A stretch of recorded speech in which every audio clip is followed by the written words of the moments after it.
Hello and welcome to another quick fix. So today we've got a NES. So this system, let me see here. Right, what's happening is put the game cart in, press the button, and you got blinking light. And yeah, this means that it's not reading the game cart properly. Basically, it's the region protection. It's not reading the region chip, and it's not communicating the code from the region chip, and this is why you get this. Now there are ways to solve this. You can cut one of the pins off of the processor to stop it from, being region locked altogether. But the main issue is that the card reader, the slot in the back is not making contact properly. It's either dirty or the pins are out of shape. I mean, it's a 35-plus-year-old system. It's going to have issues like this. So yeah, what I'm going to do today is just open it up, find out what condition the cartridge slot is in, and hopefully we can bend those pins back into place to get them to make a decent connection. Now with the NES there are 6 screws on the bottom and you need a Phillips screwdriver. Okay, so here we go. 6 screws. One.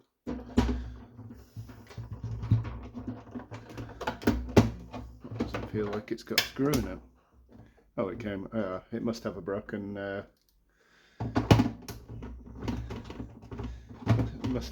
Screw post. Might be able to sort that one out as well. Bit of super glue on it. But it all depends what condition it is when you get in there. Okay.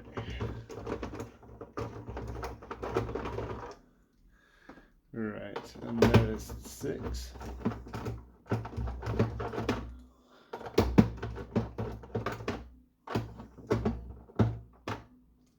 Go. Right, here we go. This just pops off like that. Well, the screw posts are fine. They're all fine on there. So I think it was just the wrong screw for the system.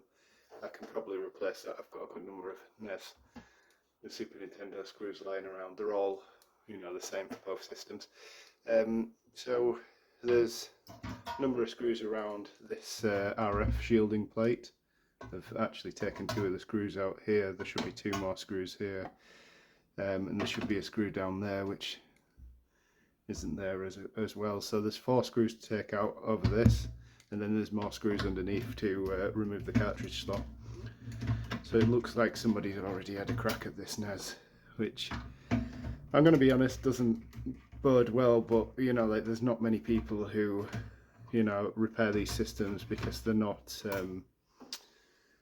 as sought after as the later generations. The Super Nintendo is way more sought after than the NES, and as well I personally don't. This is a customer system. I personally don't sell these systems anymore because they're more trouble than they're worth. Because even when they were brand new, that cartridge slot was an issue. So you really want to sell that and have a customer come back to you and go, sorry mate, it's not working properly. I can only get the game to work 1 in every 2 times or 1 in every 3 times. This one wasn't outputting at all. He said that it every 20 times or so he could get it to play, but he just couldn't get it to play. Those should have longer screws in there, so these screws are from somewhere else. Those are the screws that should go through the cartridge slot, so somebody's definitely been in and not put the screws in the right place. Right, okay, so we just take this out like that, a bit of polystyrene in there from the box, that's nice. And that's the mechanism that pushes the game down. This is the thing that we're looking to have a look at. Just float the board up and it just pulls off at the back there. And that was, I think that was one of the biggest problems about these, because they just pull off at the back. They're not soldered on and they don't make that connection that they should do. Let's have a quick look at this. Right, okay. That's the bottom end. This is the connector bit. Yeah, the pins are fairly worn, fairly dirty. Yeah, it's difficult to get in there as well because there's a good number of. Because there's a very small gap in between. What I'm going to do is I'm going to clean all of this up first with some isopropyl. I'm going to clean these as well, just in case, you know, there's something that's gotten into the system there. We'll see if we can, you know, revive this one. But sometimes you just need to replace the connector. But I found that the ones that you buy on AliExpress, which is pretty much the only place you can get them these days, are not as good as the original. So if you can salvage the original, please do. Okay, so let's get a toothbrush onto it. Again, a bit of isopropyl alcohol. I mean, this stuff is invaluable in cleaning electronics. The amount of times you use isopropyl to just sort something out, you know, it's unreal. Right, let's clean these pins up here. There's a bit of deterioration on that pin there. I mean, it's, you know, each individual pin does something different. There are some, you know, that don't do anything. But yeah, I mean, I'm not, one deteriorated pin could definitely stop this from working. Right. There we go. Right, so those are all the chips on the board. I would have to check the specs, but I believe it's this chip that has the lockout pin that you have to cut. But yeah, I'd have to check the specs before I touch that if I was going to do it. The customer has asked, you know, for that not to be done, so that's perfectly fine.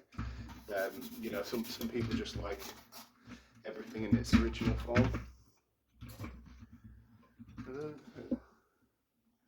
Seems to be a little bit of bulging on the solder points here as well, from what I can see. Should check for cracked solder points as well on the board. See if there's anything that looks problematic. We can always just heat the solder up, add a bit of new solder to it. I can't see anything that would cause issues so far. Maybe here. See, this looks a little bit dry, but I mean that's not necessarily going to cause issues. Might just heat those up, but we'll test it without doing anything like that.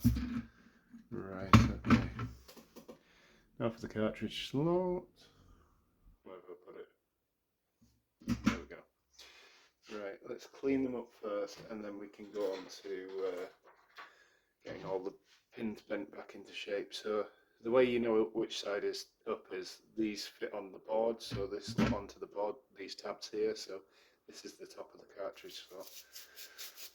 Right. Give it a really good scrub. You're not going to damage it by getting the toothbrush in there, there's nothing to damage really.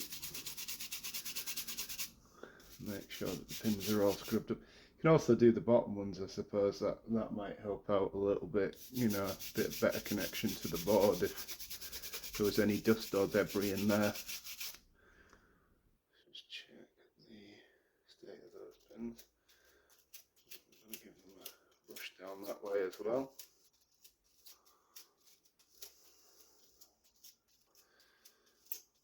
And there we have it. Right. I'm going to say that's okay. Now, the way I do this, so this is going to make the cartridge slot fit a lot tighter, but it's a bit of a pain in the butt because you've got 72 pin connector. So yeah, you get it in on the side of the pin and you just bend the pin up slightly. You take your time. No need to rush this process. You rush this process and you break one of these pins, well, you've got to pay for a new cartridge slot.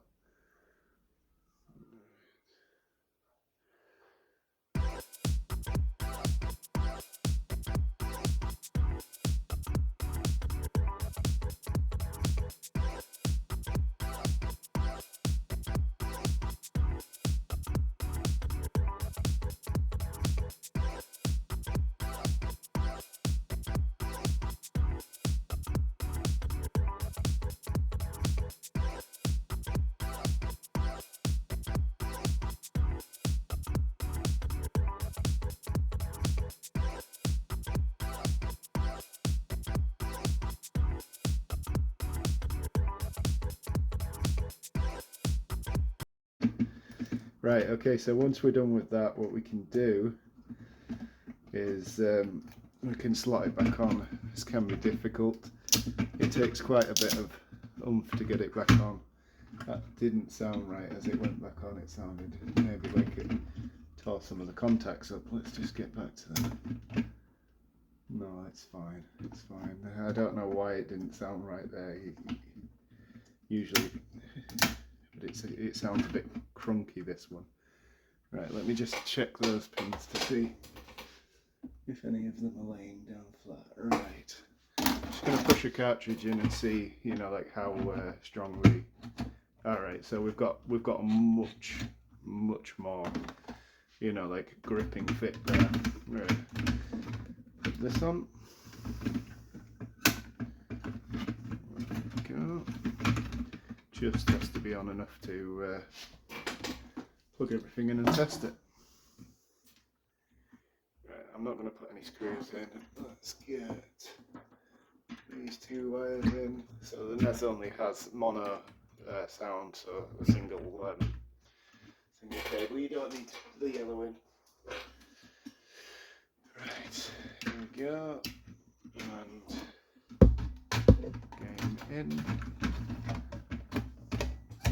Let's see if we get a picture. Nope, it's still flashing grey. Give it the old blower test. I know it tells you not to do this on the back of the cartridges, but you know, like who like me has found that it works. It just works. We know it works, don't we? Right. Okay. So we're getting nothing on that.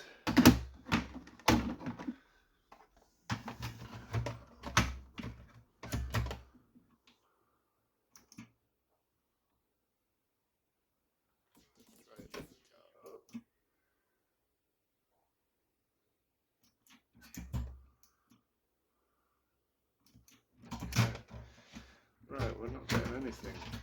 I wonder why. Just unplug it.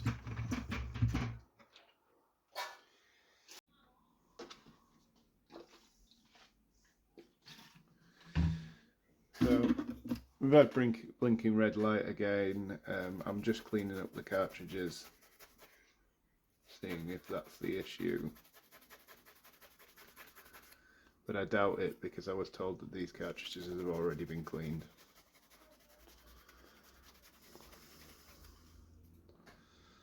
I mean, the pins are pretty worn on them, but it shouldn't stop it from working.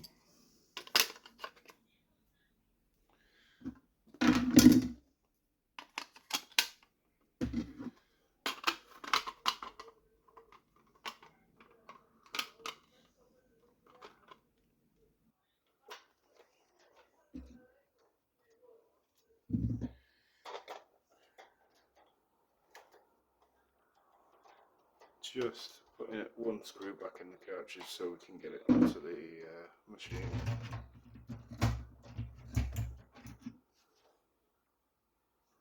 Oh, same again, blinking red. This is why I hate working on NESs. Right, so yeah, I thought this was going to be an easy job, just bend some pins back, clean up the contacts, that sort of thing, but apparently not. So we're on last ditch on this now. Now, what I think might be wrong with it is there may be problems with the processor, the CPU. However, it could be that, so from what I've been told from the customer, with these cartridges, Mario cartridges he had, it's not reading these, but it's reading other cartridges. Now, as a last-ditch attempt, what I'm going to do is I'm going to neutralize the region code chip so that we can test whether or not you know, it has to do with not being able to read the region code on those cartridges. So the way you do it is this: you've got this this chip right here. It's the one just next to the RF unit. So it is marked 3197A. Okay, and you go from this end, so the left hand side of the chip, 4 pins in, and the fourth pin in, you need to snip it, and that will essentially render the region coding inoperable on the NES. Just going to bend these capacitors out the way, see if we can get a bit more room there. Right. So all you need to do is cut through that fourth leg and then you are good. It's a bit difficult to do. Maybe these aren't the best tool to do it with as well.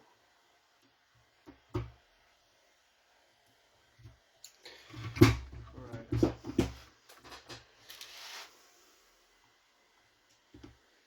Let me try bending it a little bit first. See if I can get it to pop out a little bit.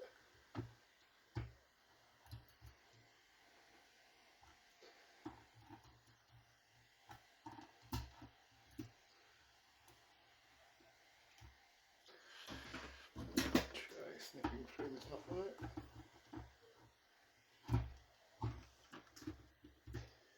To be fair though, I've seen people do it with much thicker cutters than these, so...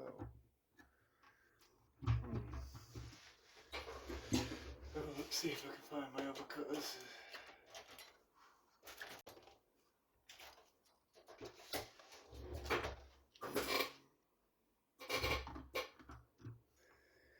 I have done this a couple of times before as well.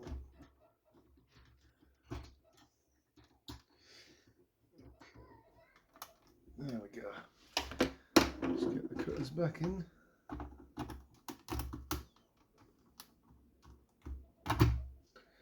There we have it.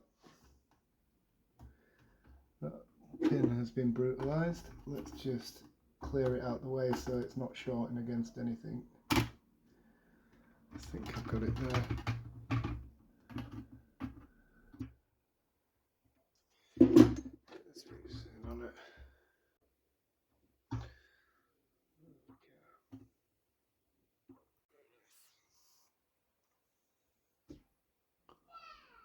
Pulled the pin out.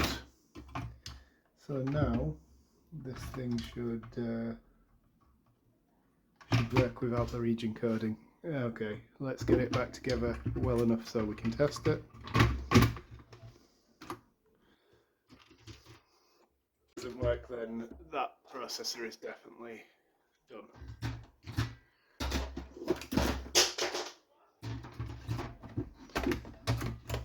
Okay, let's get it plugged back in.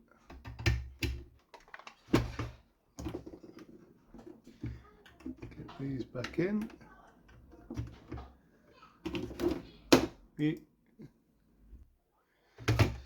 Right, okay, so yeah, and all we're getting now is a grey screen, so it's not flashing anymore. As you can see, the red light on the front there, which means that the the region coding is gone. But I'm just getting a grey screen, which sort of it does. Oh, that's a little different coloured, but it does sort of confirm my fears that there's a problem with the processor on this one.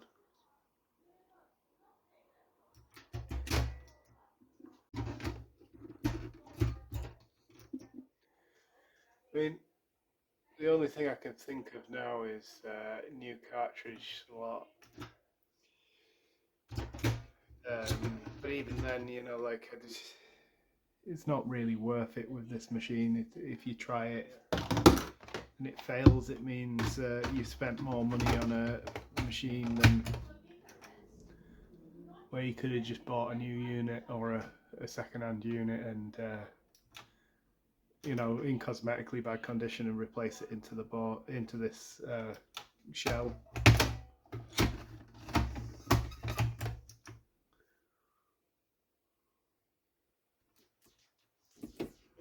That he'd managed to get it playing at least once, but every time I've turned it on, like every single time it's it's not working. It's recognising. I'll show you what I'm getting. So that's the grey screen that I'm getting every time. Right, I just got this cartridge to boot, but it wasn't moving on the screen. Let's just try this. So I took the cartridge loader out and I just held the cartridge down like this. I turned it on and we're getting a grey screen with this cartridge. Let's try it like that. No.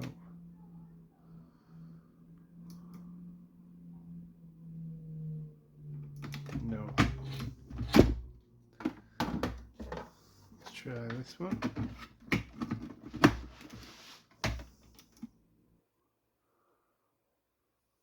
Oh, we've got this one booting and it's working. Right. So maybe the top pins aren't connecting properly. Interesting. Let's get just gonna reboot OBS so I've got sound. See that the sound's working on the system.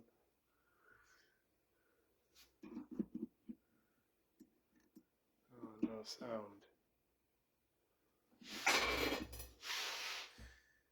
Audio.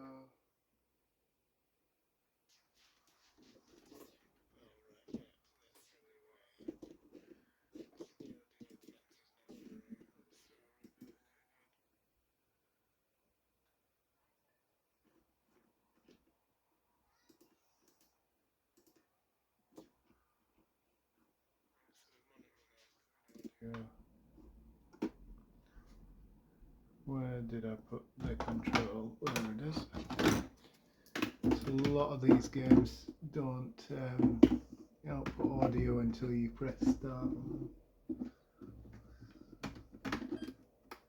Okay. There we go.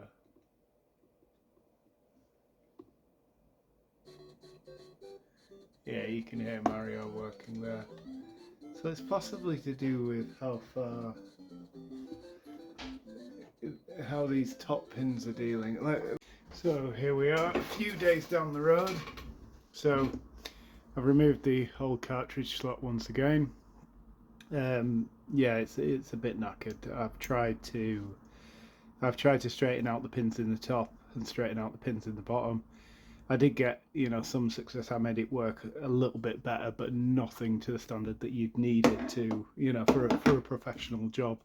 Now I picked a brand new cartridge slot up online. This one was £12. I spent a little bit extra on it so I could get it within 2 days, and this thing is looking good. It's a little bit different to the original one, but it works in the same manner. The difference is the metal used. I believe the pins are made out of or coated with silver or gold on this one, and this one, is just it bog standard. Slightly different shape of the pins as well. So I'll put this new cartridge slot on, and because it's all nice and fresh, and there's no wear on the pins, this should work a treat. Right, so there's the cartridge slot. Now let's put this on. It's always difficult to get the loader on, the front loader on. There we go.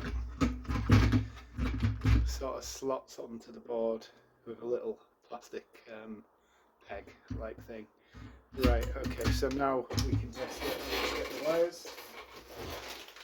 Let's bring up OBS on my computer. There it is. Now we need the games to test. So again, same games. You got Mario, Super Mario 2, Super Mario 3. Right. Try Super Mario first. Controller plugged in as well.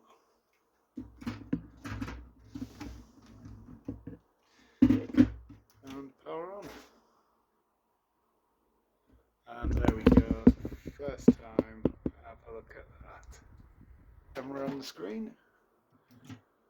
Okay. Now, even when the NES was, brand new, it didn't work first time every time. So I'm not expecting it to work every time. There we go. There's Super Mario 2 working. And then let's go for Super Mario 3.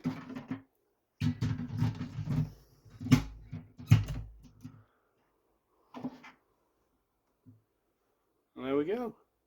Excellent. Job's a good one. Now all we need to do is put this. Let's take the game out. Pull all the wires out.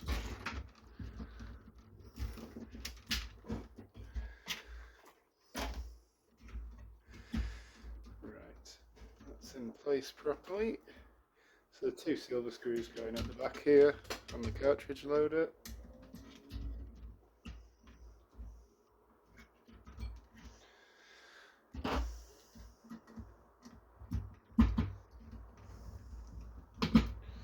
Or the top loader, should I say. This mechanism's the top loader. The cartridge slot is the thing that I've replaced.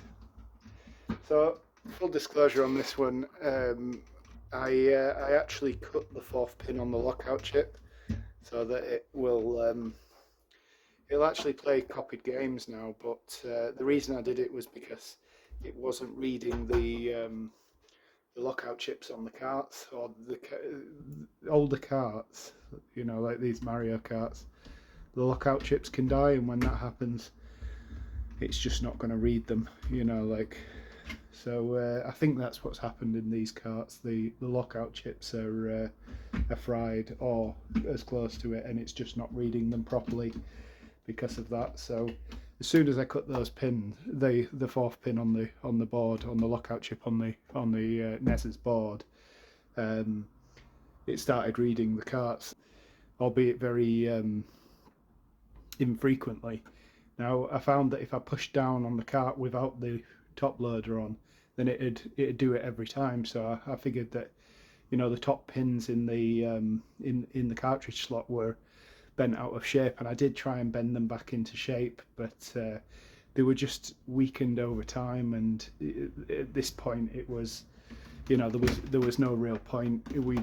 Best course of action was just to replace it, because even if I'd have managed to get those pins to line up properly so that it worked every time, in a few months' time, if this is played regularly, which probably not, given that how old the system is, but if it is played regularly, then you're looking at the same thing happening a few months down the line. It won't be able to read cartridges again. So best just to swap it out. You've got a brand new cartridge slot in there. It works nearly every time now as well. So there we go. There will be times where it doesn't, in which case you just pull the cartridge out, reinsert it. Some people think blowing on the cartridge helps, and although that does, I've used that trick many times myself in my youth and everything. I find that just pulling the cartridges out and reinserting them can do exactly the same job, because the pins haven't connected properly. That's the reason the cartridge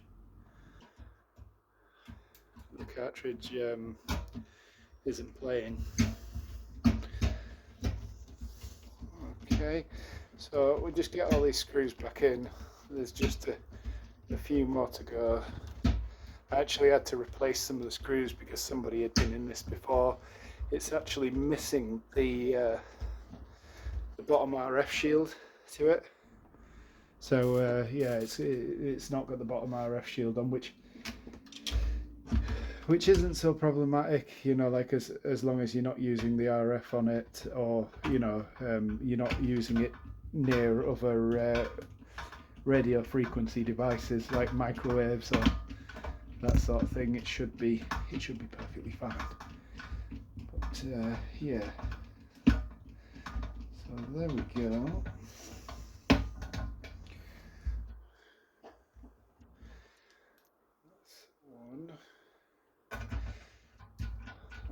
just 2 more screws to go in after this one, which are down on the AV/RF/power input.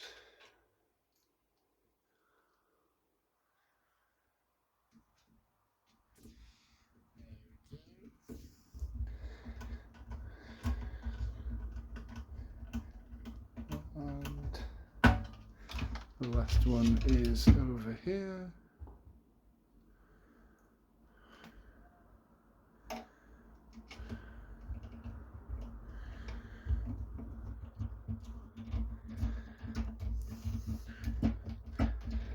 So, top can go back on, 6 more screws.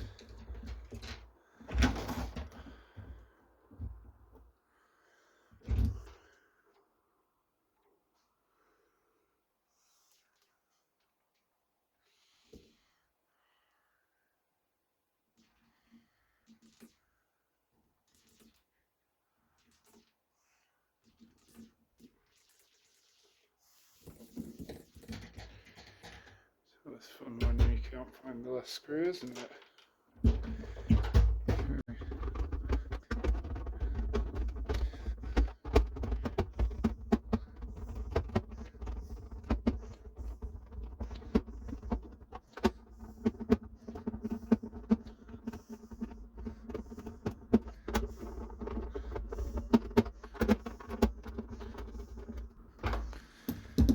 And we have it. So NES sorted. Thanks for watching. If you like the content, like, subscribe, leave a comment. Thank you.